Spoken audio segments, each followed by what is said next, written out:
নমস্কার, আমি আচার্য শ্রী পলাশ ভট্টাচার্য সাইনাস্ট্রোতে আপনাদের সকলকে স্বাগত জানাই। আজ আমরা আলোচনা করব যে সামনেই সরস্বতী পুজো।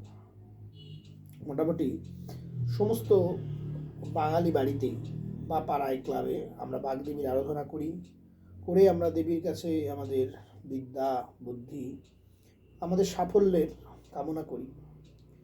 তা আপনারা সবাই বাড়িতে মূর্তি কিনে সরস্বতী ঠাকুরকে স্থাপন করে পুরোহিত দেখে পুজো করান। পুরোহিতের মতো পুজো করেন, আপনারা পুষ্পাঞ্জলি দেন, দিয়ে মাকে প্রণাম করেন।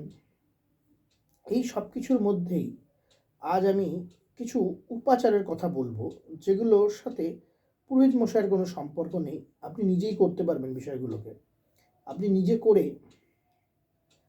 মা সরস্বতী বা বাগদেবীকে আপনি আপনার মনোকামনা জানান।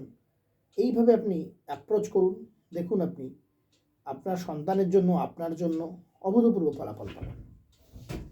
সরস্বতী পুজোর দিন অবশ্যই আপনি যেখানে মা সরস্বতীকে বসাবেন, অর্থাৎ মা সরস্বতীর যে বেদি স্থাপন করবেন, সেই বেদিতে অবশ্যই সাদা শ্বেত বস্ত্র বা শ্বেত যে কোনো কাপড় টুকরো হোক বা সাদা কাগজ হোক, সেটার দ্বারা বেদিটাকে আবৃত করবেন।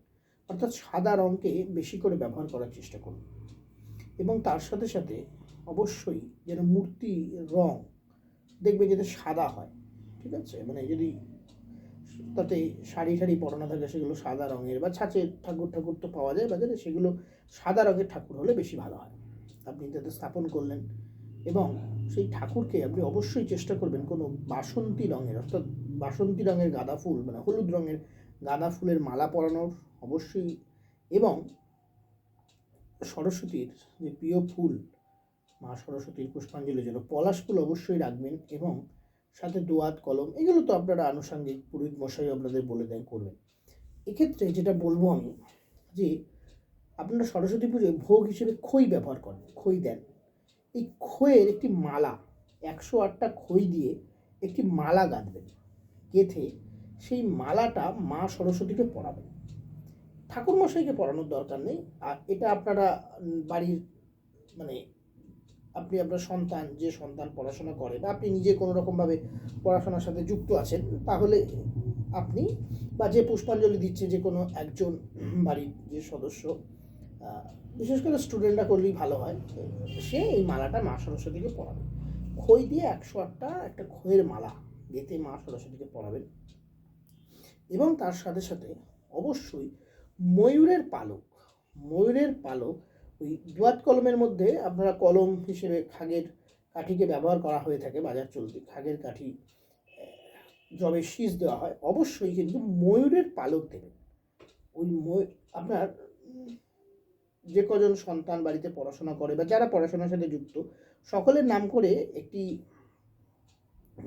দোয়াত এবং তাতে অবশ্যই একটি করে ময়ূরের পালক দেবেন। এবং তার সাথে সাথেই আপনারা নিজেরাও ওই দিন শ্বেত বা হলুদ রঙের বস্ত্র পরার চেষ্টা করবেন এবং মা সরস্বতীর পুষ্পাঞ্জলি দিয়ে তারপরে খাদ্য গ্রহণ করবেন। এবং অবশ্যই নিরামিষ আহার করুন, ওই দিন সাত্ত্বিক আহার করুন।